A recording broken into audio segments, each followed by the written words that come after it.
저번 예배 때 두려움을 인정하라 배웠습니다. 저는 2학기 기말고사가 두렵습니다. 1학기 기말은 수학, 역사 빼고는 다 잘 봤는데 2학기는 성적이 떨어질까봐 너무나도 두렵습니다. 공부를 해야 하는데 귀찮고 공부를 안 하니까 할 게 없어서 폰질만 하고 있는 제가 너무 한심한데 또 무의식적으로 폰질만 합니다. 공부에 대한 두려움이 있어도 인정하지 않고 다 괜찮아지겠지, 미래에 내가 어떻게든 하겠지 등 미래의 나에게 공부를 떠맡고 있었습니다. 이제는 그 두려움을 인정하고 그 두려움이 생기면 열심히 공부를 하겠습니다. 그리고 제가 친구 관계가 좀 안 좋습니다. 친구가 실수를 하면 왜 이렇게 쉬운 일을 왜 못하냐고 바보냐고 계속 그 친구의 자존감을 떨어뜨립니다. 제가 열심히 많아서 친구들이 나를 싫어하는 거 아니야?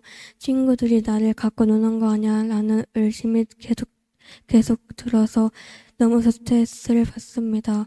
친구들이 저를 좋아하고 진심으로 아껴두는 것을 알고 있지만 계속 그런 생각이 들어서 아무 짓 안 한 친구한테 괜히 화를 냅니다.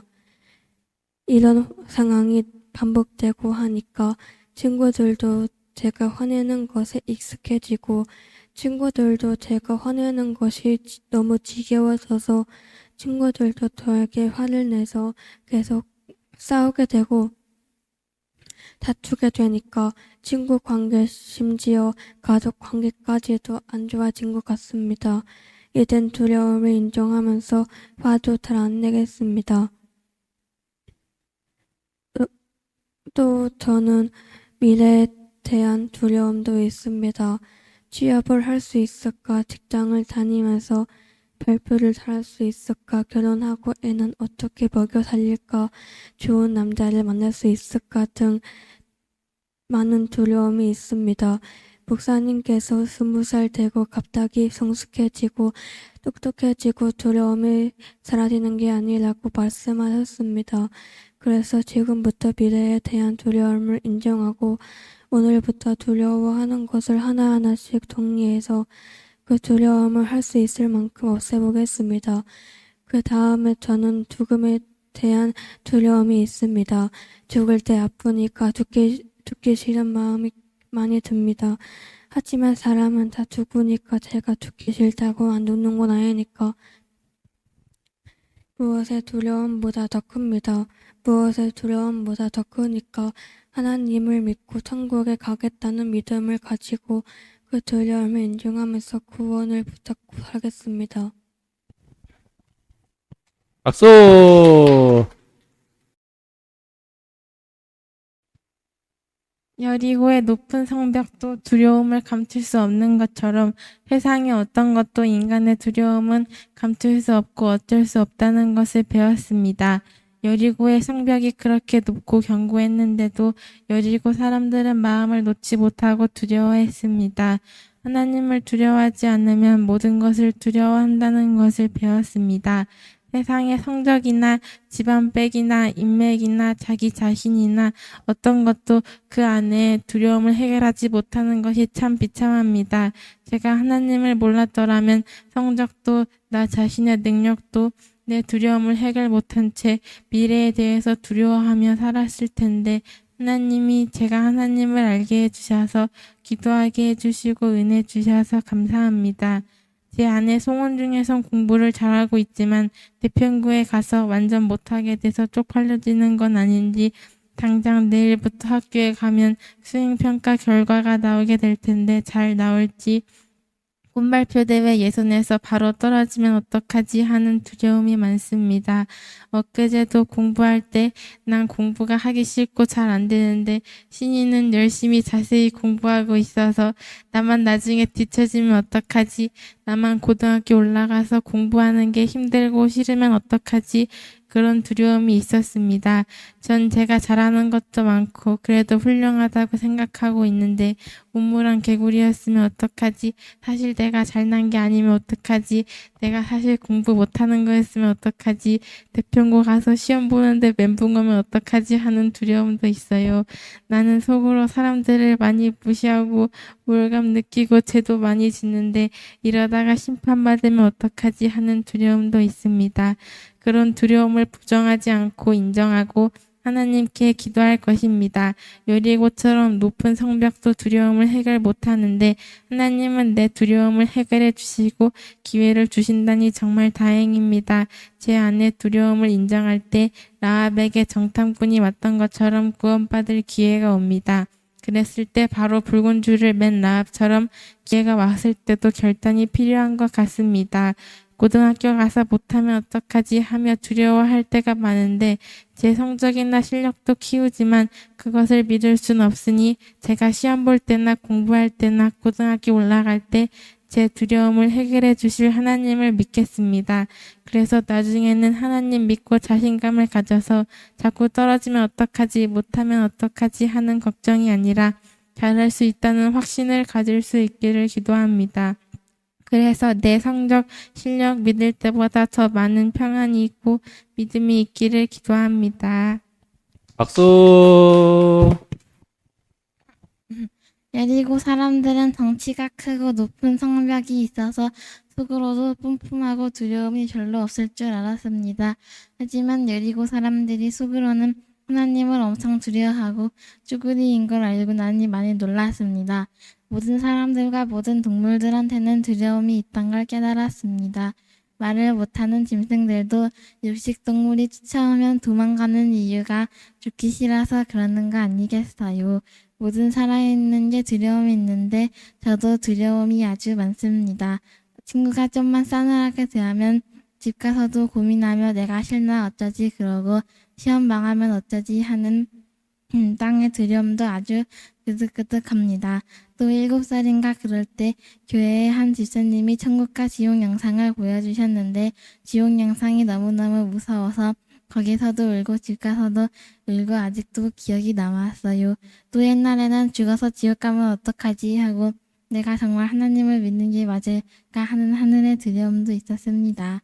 그리고 오늘 밤 당신이 죽으면 천국에 갈 거라는 자신이 있습니까? 라는 말을 들었을 때는 자신이 없어서 오늘 밤에 안 죽게 해주세요 라는 기도도 했습니다. 하지만 자신의 두려움과 무서운 감정을 숨기지 않고 인정하면 라합처럼 구원을 받는다는 것을 깨달았습니다. 라합도 살면서 악한 죄를 많이 지었을 거고 후회도 많이 했겠지만 하나님께서 기회를 주셨을 때 정탐꾼들이 왔다고 말하지 않고 여리고 사람들과 자신의 두려움을 인정해 믿음의 여자로 인정받아 성경책에도 나왔습니다. 하나님은 죄를 저질러도 자신의 두려움과 악함을 인정하고 회개하면 용서해 주시고 그러시는 분이신데 끝까지 인정을 안 하는 것은 완전 미련하다고 생각합니다. 제가 좀 이날보다 많이 믿음이 성장한 것 같아서 오늘 밤에 죽어도 천국에 갈 수 있을 거란 자신도 조금 생겼습니다.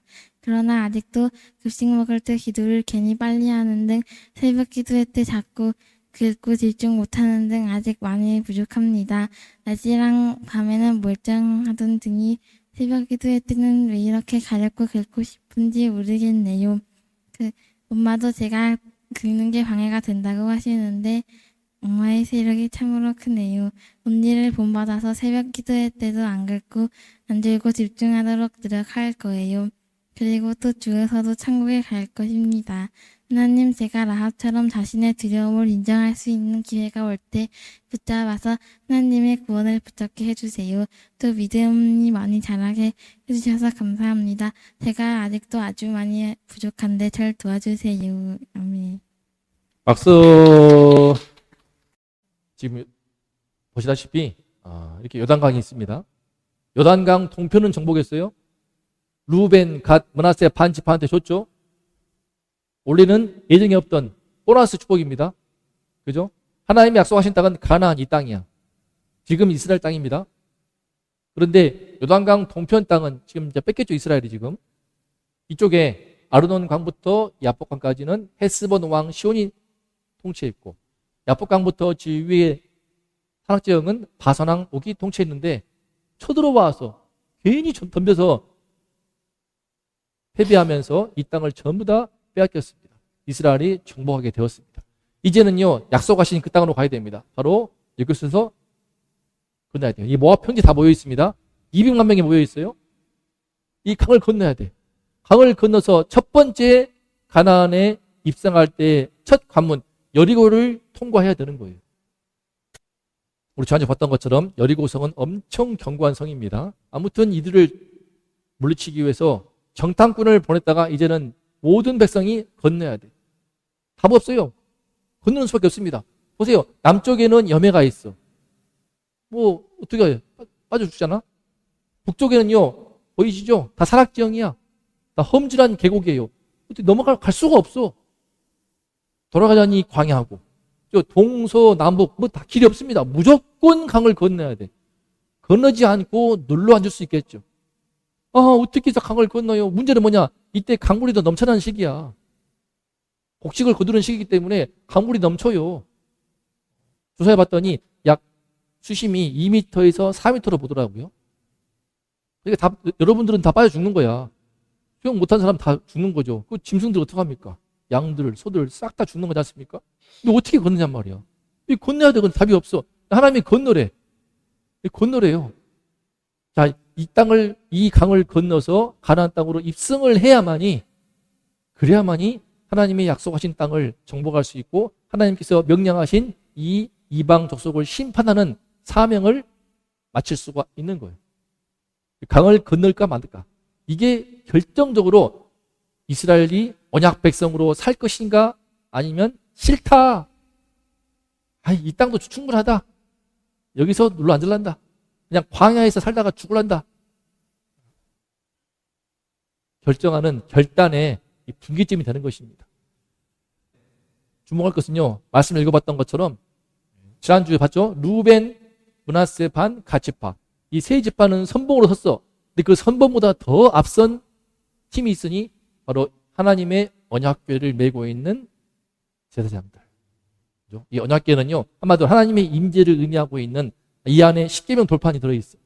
십계명 받은 두 돌판도 안에 들어있고, 이 안에 또 아론의 쌍난 지팡이도 있고 만나도 들어있습니다. 아무튼 하나님의 말씀 십계명에 담겨있는 하나님이 함께 하신다고 하는 상징적인 의미도 갖고 있는 언약궤를 메고 있는 제사장들, 이들이 선봉에 선 거예요. 거리를 약 1km 뛰었습니다. 왜? 멀리서 잘 보라고, 그리고 잘 따라가라고. 200만 명이라는 어마어마한 숫자가 있기 때문에 같이 붙어버리면 휩쓸려 버리고 큰일 나니까. 놀라운 것은요, 이 강을 건너야 돼. 근데 강물이 지금 흐르고 있어요. 이게 이제 아이러니입니다. 하나님 여러분들한테 믿음을 요구하십니다. 두려워, 어떻게 물에 빠지면 어떻게 죽을 것 같은데 강물을 싹 다 지어주세요. 강물을 먼저 끊어주세요. 강물을 먼저 마른 땅처럼 다 마르게 해버리세요. 그러면 건널게요. 그러면 제가 믿고 건널게요. 그건 믿음이 아니죠. 그죠? 강물이 그대로 있어. 심지어 그 시기 동안 좀 더 기다리면은 물이 줄거든요. 수면이 1m 이하로 내려갈 때도 있습니다. 그럼 그때까지 기다릴게요. 아니야. 기다릴 수가 없지. 지금 이 땅은 좁은데 요단 동편 땅에서 계속 이게 머물겠습니까? 여기서 200만 명이 같이 머물 수 있어? 안 되지 않았습니까? 지금 하나님이 건너래. 곡식이 거들은 물이 넘치는데 건너래. 더 기가 막혀서 무엇인가? 이 앞에 선봉에 서 있는 이 제사장들은 뭔 죄야? 뭔 죄야? 아니, 물이 그대로 있다니까? 물이 그대로 있는데 언약궤를 메고 물을 발에 물속에 담그래. 그러면은 물이 끊어질 거래. 이거 어떻게 믿냐고요? 믿겠습니까? 하나님은 이렇게 여러분들한테 믿음을 요구하시는 거예요.